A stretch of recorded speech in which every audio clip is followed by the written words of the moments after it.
इस देश के अंदर रहने वाले हर नागरिक, हर जाति धर्म के लोग जो है वो छत्रपति संभाजी महाराज का, छत्रपति शिवाजी महाराज का, अंबेडकर, फुले साहू का आदर करते आए हैं। लेकिन हम में और उनमें ये फर्क है कि हमने कभी भी इनका नाम लेकर अपनी घटिया राजनीति नहीं खेले है। हमने कभी भी इनका नाम लेकर अपने राजनीतिक रोटियां नहीं हमने सेकी है जो ये आज कर रहे हैं करके। इनका क्या लेना देना है हमारे शहर से? उद्धव ठाकरे साहब का क्या लेना देना है? लेकिन सिर्फ अपनी कुर्सी बचाने की खातिर एकनाथ शिंदे साहब, देवेंद्र फडणवीस साहब का आपका मेरे जिले से, मेरे शहर से क्या लेना देना है करके। अगर आपको नाम बदलना था और इस देश के अंदर लोकतंत्र जिंदा है, डेमोक्रेसी जिंदा है, तो आप आना चाहिए था हमारे शहर में, पूछना चाहिए था, लोगों की राय लेनी चाहिए थी करके। अरे तुम्हारी सत्ता है आज के दिन, लेकिन न्यूटन का लॉ अगर पढ़े होंगे, अगर तीनों पढ़े लिखे अगर होंगे, तो समझ लो जो चीज ऊपर जाती है उसको नीचे आना पड़ता। तो अहम मुद्दों को छोड़कर आप यही मुद्दों के अंदर देश को भटका रहे हैं। अब मैं एक सवाल करता हूं, नाम तो दे दिए है आपने छत्रपति संभाजी महाराज का, क्या मेरे शहर के लोगों की बेरोजगारी, नौजवानों की बेरोजगारी खत्म हो जाएगी? क्या किसानों की आत्महत्या खत्म हो जाएगी मेरे जिले से? क्या आज भी 8-8 दिन जो पानी मिलता है मेरे शहर के अंदर, 8-8 दिन, सुनिए कान खोलकर, संभाजी नगर के शहर के अंदर 8 दिन के बाद पानी मिलता है। कल से रोज आने वाला है पानी, 2 टाइम आने वाला है पानी। बंद करिए अपनी घटिया राजनीति की वजह से। आप बड़े बड़े जो महापुरुष है उन लोगों का नाम लेकर अपनी घटिया राजनीति बंद कर दीजिएगा। हम इन लोगों का आदर करते हैं, आज भी करते हैं, कल भी करते रहेंगे और हमेशा करते रहेंगे। लेकिन अब एक सवाल आपसे ये भी करना चाहूँगा कि महिला का नाम अगर सोनूबाई है और उसके हाथ में अगर प्लास्टिक की चूड़ी है तो शोभा नहीं देता है। इसीलिए आपसे कहना चाहूँगा, अब आपने नाम तो रख दिए है, अब आप ये चुनौती स्वीकारिए कि अंतर्राष्ट्रीय दर्जे का एक शहर बनाएंगे आप हमारे औरंगाबाद शहर को। दूसरी बात ये है कि मैं औरंगाबाद की आवाम से ये कहना चाहता हूँ कि ठीक है, इनके पास आंकड़े हैं, इनके पास हुकूमत है, इनके पास सरकार है, ये चाहे जो चाहे वो कर सकते हैं तो वो करे है उन्होंने। लेकिन औरंगाबाद पूरी तरह से अभी गया नहीं है। उन्होंने शहर का नाम औरंगाबाद रखा है या छत्रपति संभाजी नगर रखा है, लेकिन जिले का नाम अब भी औरंगाबाद ही है। तो कहीं खुशी कहीं पर। आपने मराठी तरुण के बारे में कहा, जो मराठी नौजवान हैं उनके बारे में कहा, उनका क्या हाल हो गया है, और यहाँ जो बीटी स्टेशन के बारे में आपने कहा।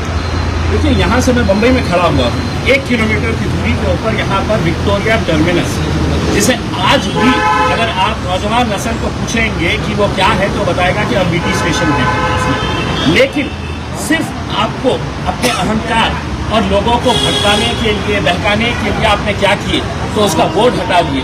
बोर्ड हटाकर आपने बीटी स्टेशन का नाम हटा दिए और वहाँ पे कर दिया छत्रपति शिवाजी टर्मिनस।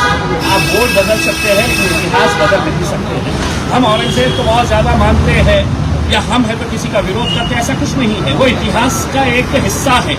इतिहास अच्छा हो सकता है, खराब हो सकता है, लेकिन ये जो आपने शुरू किए हैं मुगल गार्डन, ये मुगलों के आर्टिफैक्ट्स के हिसाब से बनाया गया था, मुगलों के आर्किटेक्चर के हिसाब से, लेकिन सिर्फ एक सेक्शन को खुश करने के लिए नहीं, मुगलों का। अरे हमें भी मुगलों से कोई लेना देना नहीं है। मुगल था, एक इतिहास का हिस्सा था उसमें। आज तो मैं इस देश के अंदर रहता हूँ, ये देश के अंदर सभी का मैं आदर सम्मान करता हूँ, लेकिन भारतीय जनता पार्टी हो, शिवसेना, दोनों छोटी मोटी शिवसेना हो, सुप्रिया सुले ताई जैसी हो, जिन्होंने है तो 8 दिन पहले है तो प्लेन में जाते जाते फोटो कर डाली थी कि मैं संभाजी नगर से जा रही हूँ करके। आइए अब आप औरंगाबाद में आपका स्वागत करेंगे अच्छी तरीके से। आपने G20 की बात की, क्या कहा? G20, देखिए, आप G20 के लिए पूरे देश को चकाचक कर रहे हैं। मेरे अपने शहर के अंदर भी कुछ दिनों के बाद है तो 250 के करीब महिलाएं आने वाली है 20 देशों से, और उसको उनको दिखाने के लिए आपने मेरे शहर को चमका दिया है। मेरा यह कहना है कि ये 2 दिन के लिए आने वाली ये महिला इनके लिए इम्पोर्टेंट है, या मेरे शहर का वो गरीब, वो किसान, वो मजदूर, वो आम आदमी जिन्हें तुम्हें ये सत्ता की कुर्सी के ऊपर बिठाया है, वो अहम है तुम्हारे लिए। सिर्फ 2 दिन के लिए तुमने उनको दिखाने के लिए, झूठ दिखाने के लिए, उसके पर्दे के पीछे देखिएगा तो उस शहर के अंदर आज भी 8 दिन के बाद पानी मिलता है। मैं जाऊँ उस कॉन्फ्रेंस के अंदर और बोलूँ कि ये जो आप देख रही है चकाचौंध, ये झूठ दिखाया जा रहा है नरेंद्र मोदी साहब और ये यहाँ की सरकार की तरफ से। सच अगर देखना है तो मेरे साथ चलिए, शेतकरियों के पास मैं आपको लेकर चलता हूँ, दिखाता हूँ कि कैसे शेतकरी का परिवार जो है, जिसका शौहर, जिसका बेटा आत्महत्या कर लिया है, उसके परिवार के ऊपर क्या बीत रही है करके। मैं उनको असली चेहरा दिखाता हूँ औरंगाबाद का, कि जहाँ पर 1650 आज भी जिला परिषद के ऐसे स्कूल्स है कि जहाँ पर छत नहीं है, पक्की छत, टीन के नीचे बैठते हैं, टीन के शेड के नीचे बैठते हैं तो गांव के बच्चे पढ़ते हैं करके। इसके बाद बात करेगा। डेलीगेट्स आ रहे हैं, इंटरनेशनल लेवल के डेलीगेट्स। बोलिए कि हमारे पास है तो दो तरह के लोग जीते हैं, एक ये जीते हैं जिसका नकली चेहरा हम आपको दिखा रहे हैं, और एक असली चेहरा जो है वो इम्तियाज जलील के साथ जाइए तो इम्तियाज जलील दिखाएगा आपको। आपने कहा देवेंद्र फडणवीस से कि हम G20 का विरोध, मैं तो ये बता रहा हूँ, हाँ, आपने अपना काम कर दिया है, अब हमारे जलवे देखिएगा, क्या करें? हम भी क्या करेंगे, जाएंगे अभी।